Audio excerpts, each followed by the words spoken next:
Well, as I say, Christmas comes but once a year, except at Grand Illusions, where it seems to go on and on. So this year I got some very nice little presents to show you here, and a big range of cards, of which I've kept a dozen or so, and some of them are very interesting. In the presents, there's an obvious one for one of my nieces, for instance, of a car, which is all across the table. It's got its Christmas tree, which they picked up at the market. It's made of tin. When you get your fingers in, open it up, these are each little chocolate cars, would you believe, all wrapped up. Chocolate cars, chocolate cars. Goodness me, what a lovely range of cars.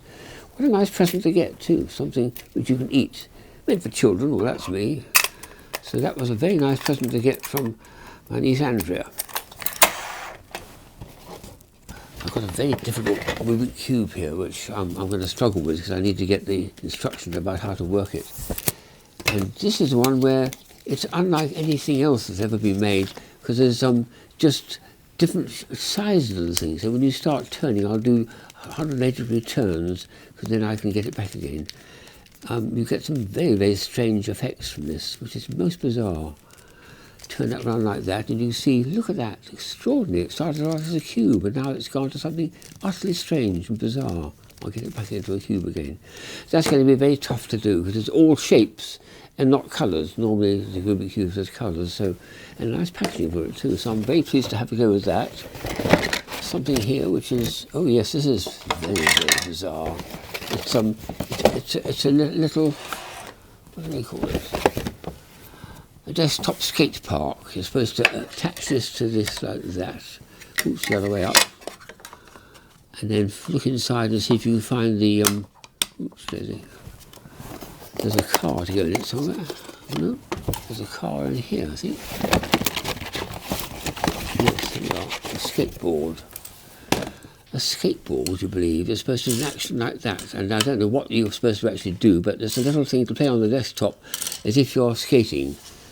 And it's actually very well made. I just have to learn how to use it. I think you do it with your finger on the top as you're doing it, like this all the time. So something I'm going to learn to do and have a lot of fun with. And another friend of mine in Japan has sent me a packet of these, which I've had before, but a long time ago. And I think, what on earth is it? You've got little fine bits of paper.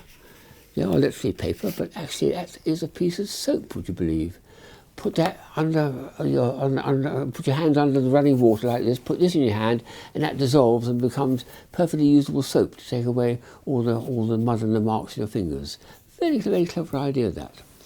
And the last item is something one of my other nieces gave me, is one of these wonderful pencils which changes colour. Look at this, a pencil like that. And it's got all those colours on it. And when you do a line like that, nothing happens, it's just a line. But when you rotate it at the same time, look what happens. It goes through a whole series of different colours as it's rotating. Extraordinary.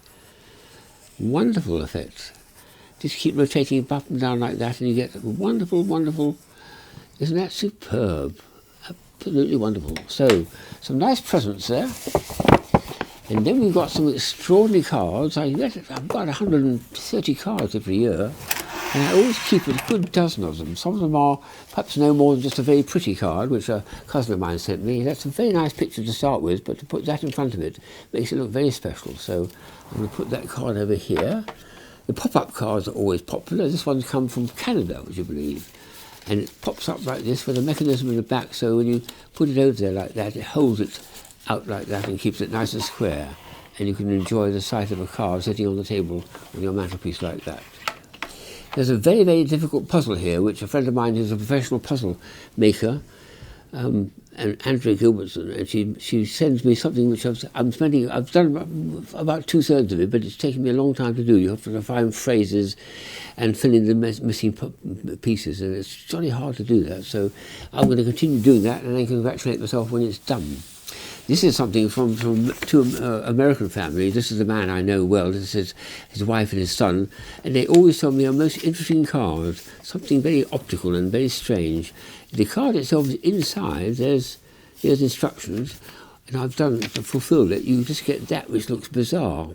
But there's tiny little marks here, tiny little oblongs which are hollow. And what you want to do is colour them in with a pencil, which is what I've done here.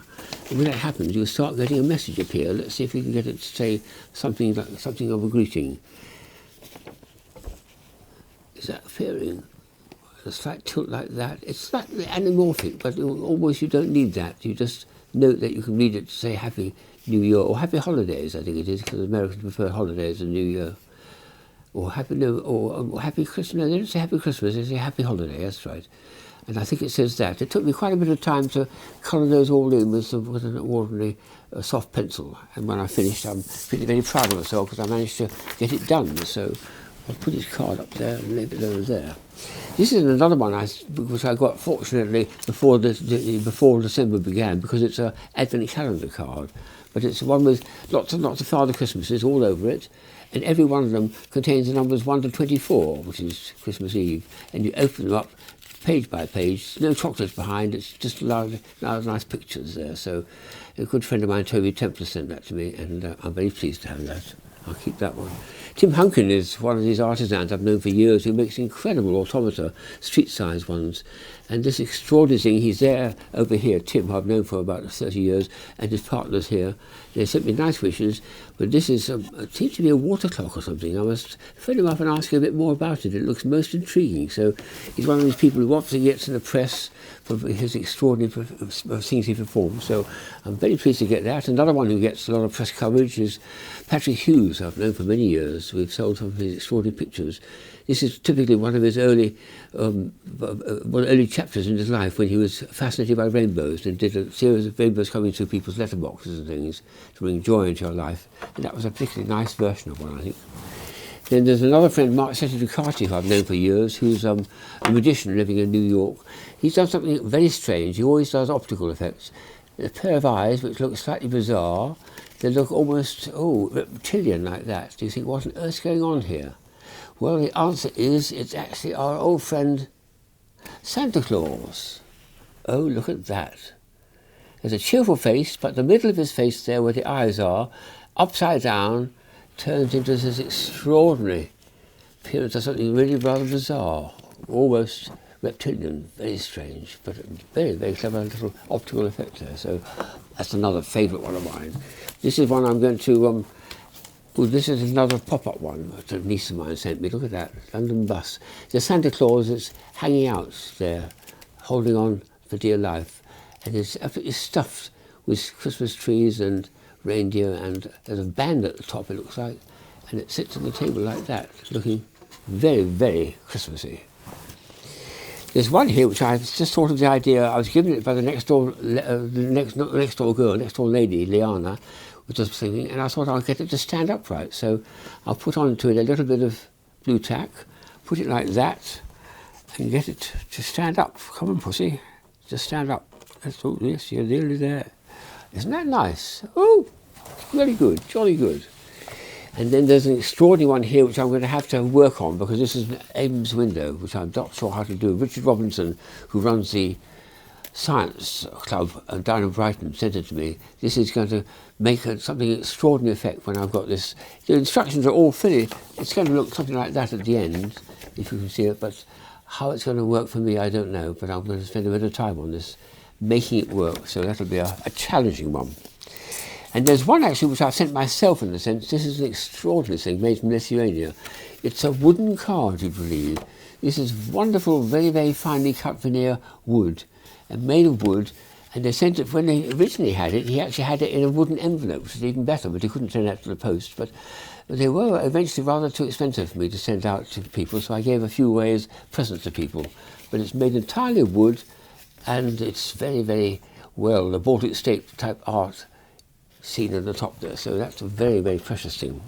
The last one is an extraordinary one from our friend David Burder, which I need to clear the table for a bit to make it work. This is amazing stuff. It's focal decoder, he called it. And when you start with this lens, a lenticular lens, and you place it on there, and you push it together, and you see pictures starting to appear as I move it up and down. If I twist it, the lines get very far, and then if I get it to a certain point, there's almost no lines at all, just big bars. There we are. And then as I move it, it goes from photo positive to photo negative, which is very strange. The lines go, as I'm going one way, it's going another way. But there's a lot more to it, because the entire card is filled with this strange art form. Look at that. The whole of that produces loads and loads and loads of pictures, and I'll do a little bit on the back with loads and loads and loads and loads and loads of pictures. Put it down, it has to be touching to make it work, and wherever I go on the whole card, things appear. If I take it right down to about here, things appear. Extraordinary. And it's very bizarre when it goes from a white face to a black face, and the black and white transpose as you're doing it. And over here it's more of the same as well. Very, very strange indeed. But you could spend probably about 20 minutes going through the whole card and finding out what all the articles, all the things it's depicting, because it takes so long to get through. You can't see anything when it's moving. As soon as it's still and it's turned to when it's making maximum visibility, then I think it's just about possible to see what's happening. So that's an amazing card. The whole lot, in fact, is one wonderful collection of cards that I'm going to have to keep and call this a bumper Christmas for me. It really is. It's been so much fun to have these extraordinary things arriving, going through them, and several things I'm going to take for a few weeks to solve, I think. So, what fun.